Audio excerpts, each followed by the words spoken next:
மருதாணி. மருதாணி பார்த்தா வந்துட்டு ஒரு ஒரு சில கதைகள்ல சொல்வாங்க. எனக்கு தெளிவா தெரியல. மருதாணி கையில இருந்தா சாவு கூட உன்ன நெருங்காது அப்படின்னு சொல்லுவாங்க. சாவு கூட யமதர்மன் கூட அந்த மருதாணியோட அந்த கலர் போற வரைக்கும் வெயிட் பண்ணுவாரு. திருப்பி போயிருவாரு அப்படின்னு சொல்வாங்க. சோ மருதாணி யாரெல்லாம் வைக்கலாம்? எப்போ வைக்கணும்?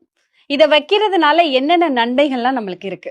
ஓகே. மருதாணி, மருதவாசினி இதான் இவளோட பேரு. தேவதேவ. இவளோட புராண கதை என்ன அப்படின்னு பாத்தீங்கன்னாக்கா, ஒரு வனத்துல ஒரு பெண் வந்து வாழ்றாங்க. தனித்துவமா வாழ்றாங்க, தாய் தந்தை இல்லாம. அவ வந்து மனசார வந்து இந்த சூரியனை வந்து தந்தையா எடுத்துக்கிறாங்க. ஸோ சூரியன் தந்தையா எடுத்துக்கும்போது, அவங்களோட மகன்களை வந்து அண்ணன்களா எடுத்துக்கிறாங்க. ஸோ ஒரு காலகட்டத்துல அப்படின்னு எடுக்கும்போது வந்து பாத்தீங்கன்னா, யமதர்மருடைய மனைவியோட சின்ன சண்டை வருது. மனைவி வந்து கோச்சிக்கிட்டு பூலோகத்துக்கு வராங்க. இந்த வனத்துக்குள்ள வராங்க. வரும்போது பாத்தீங்கன்னாக்கா, இந்த மருதவாசினி இவளோட பேரு. இவ வந்து அவங்களுக்கு அடைக்கலம் குடுக்குறா.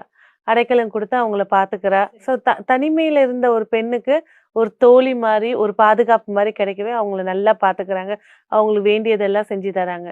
அப்ப யம தூதர்கள் எப்படி இருப்பாங்க?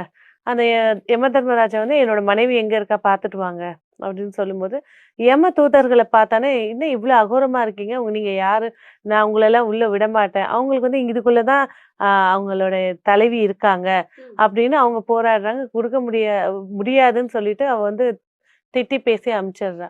ஒரு கட்டத்துக்கு மேல என்ன ஆகுது, யமதர்மரே கீழே வராரு. வரும்போது வந்து பேசுறா. இவளுக்கு தெரியுது அது யமதர்மரு சூரியனோட மகன் சொல்லிட்டு கேட்கும்போது, அவ அந்த விஷயத்த சொல்றதுக்கு முன்னாடியே வந்து பாத்தீங்கன்னாக்கா, யமதர்மரோட போரிட்டு சண்டை வந்து அவரு வந்து அடிச்சிடுறாரு. அடிச்ச உடனே அவ வந்து அடி அடி தாங்க முடியாம கீழே விழுந்துடுறா. ஸோ விழுந்ததுக்கு அப்புறமா அங்கேருந்து யமனுடைய வைஃப் உள்ளேந்து வராங்க. நல்ல சொகுசா நல்லா இருக்காங்க. நான் நல்லா இருக்கேன். இங்க தான் இவ தான் என்ன நல்லா பார்த்துக்கிட்டா. எப்படி நீங்க வந்து இத செய்யலாம்? அப்படின்னு சொன்ன உடனே யமதர்மர் வந்து முதல் முறையா ஒருத்தி உயிர் போற நிலையில இருக்கிறத காப்பாத்துறாரு. காப்பாத்தி, நீ வந்து இவ்ளோ உதவிகள் பண்ணியிருக்க. என்னோட தந்தையவே நீ தந்தையரா எடுத்துக்கிட்ட. ஸோ நான் உனக்கு வந்து ஒரு வாக்கு தரேன். நீ அடுத்த ஜென்மம் எடுக்கும்போது ஒரு மூலிகையா பிறப்ப. அந்த மூலிகையை பயன்படுத்துறவங்கள நான் வந்து உயிர் எடுக்க மாட்டேன்.